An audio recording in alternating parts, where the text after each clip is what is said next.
When faced with a problem, how do you go about solving them? Do you take a meticulous step-by-step approach? Or do you try something and see if it works or not? Problem solving is a huge aspect of cognition, and one we often take for granted in our day-to-day lives. We have to figure out so much, often very quickly, that we rely on our brain and our experiences to figure things out that you might not even realize what you're doing is in fact problem solving. Today we're going to take a look at different problem solving techniques that we use and some of the problems that we can encounter when we are trying to make sense of the world quickly. Because that really is what cognition is: how we think, how we problem solve, how our brain makes sense of the world, and the shortcuts that we use in order to do so efficiently. Take, for example, prototypes. Prototypes are your best example, or your mind's best example, of a concept or a category. Say, for example, if I say the word bird, what kind of bird pops up into your head? Do you see a parrot or a robin? How about a cardinal? It doesn't really matter what kind of bird that you see, but that first one that does pop up in your mind is your prototype for bird. And I know it's a silly example, but if you were to see an object that you weren't sure what it is, but if it had similar features to your prototype, it would help you to decide if that object was in fact a bird as well. And if it is, you can add that image into what's known as your schema. And your schema is that mental framework of how we organize and interpret information. Think of it as how we group and categorize things together so that we can make sense of things again quickly and easily. So just as you have a schema for birds, with a specific bird being your prototype, you can also have a schema for, let's say, dogs. And so every time you see a new kind of dog, you can add that dog to your schema. The process of adding information to an existing schema is known as assimilation. And this happens a lot when we are children. If you first see a dog and realize it has a tail and ears and 4 legs and is furry, every object that looks similar to that, you'll start pointing to and saying, doggy, doggy, doggy. And then let's say you see for the first time a cat.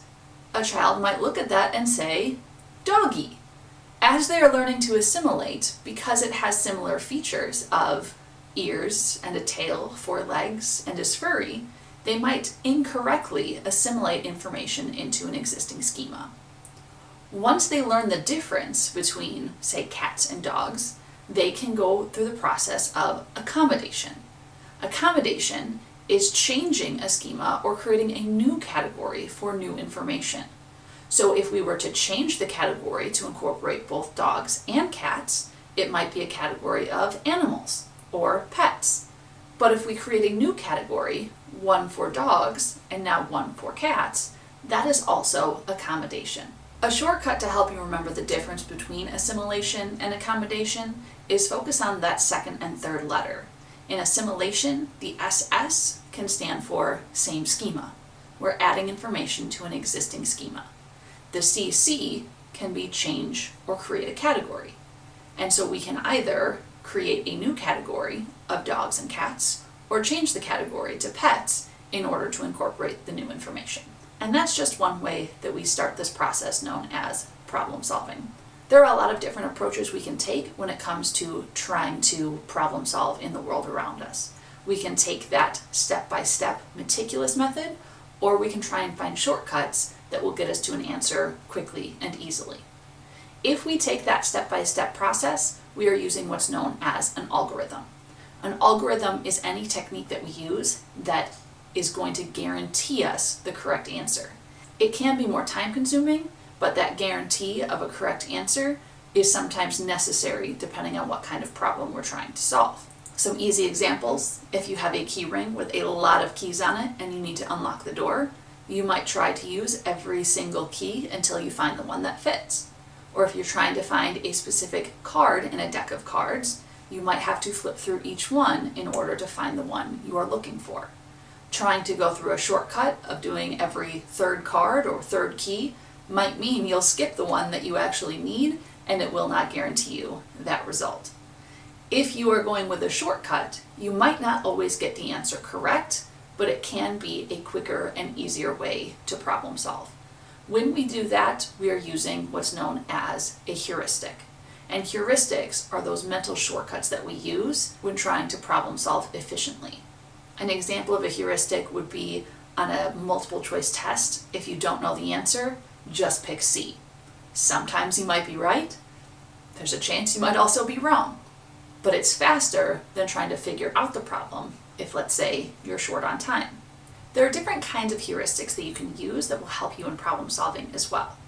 The representativeness heuristic is where you use that shortcut to help you figure something out by comparing it to your prototype. Say, for example, you see somebody walking down the street wearing a suit. Using a representativeness heuristic of what suit wearers mean to you, you might assume that that person is a business person because they match your prototype for that category. Now, you might be correct, but there's also a chance that you are incorrect. Maybe that person is, unfortunately, going to a funeral, or they're applying for a loan.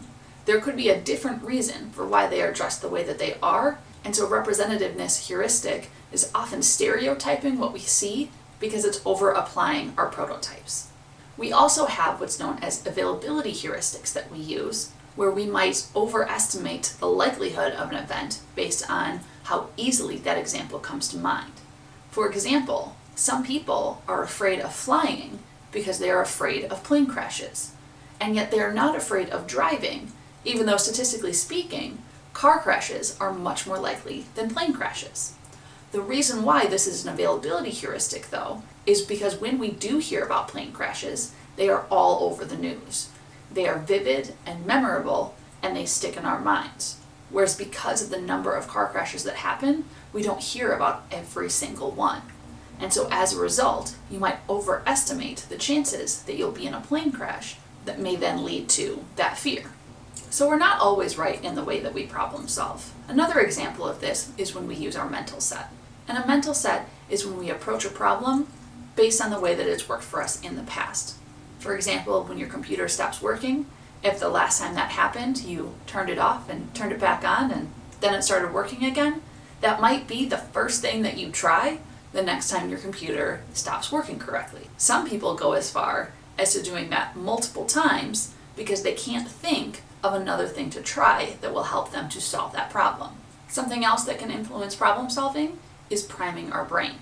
This can happen consciously or unconsciously, but when we activate different associations in our brain, it can then lead to subsequent behaviors.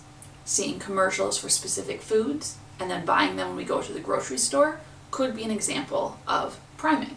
Framing decisions can also influence our problem solving. The way things are worded or phrased or framed to us can then affect the way that we interpret that information. For example, if you need to buy a new jacket and you have two options, one is $100, but the other is $150, but it's 33% off, you might go with the one that is on sale because the way that it is framed might be that it is higher quality and you're getting it at a bargain, when in reality they might be the exact same quality, but the idea of buying something on sale changes the way that information is presented and changes the way that you think about that information. And finally, one other piece that can prevent us from problem solving is called functional fixedness.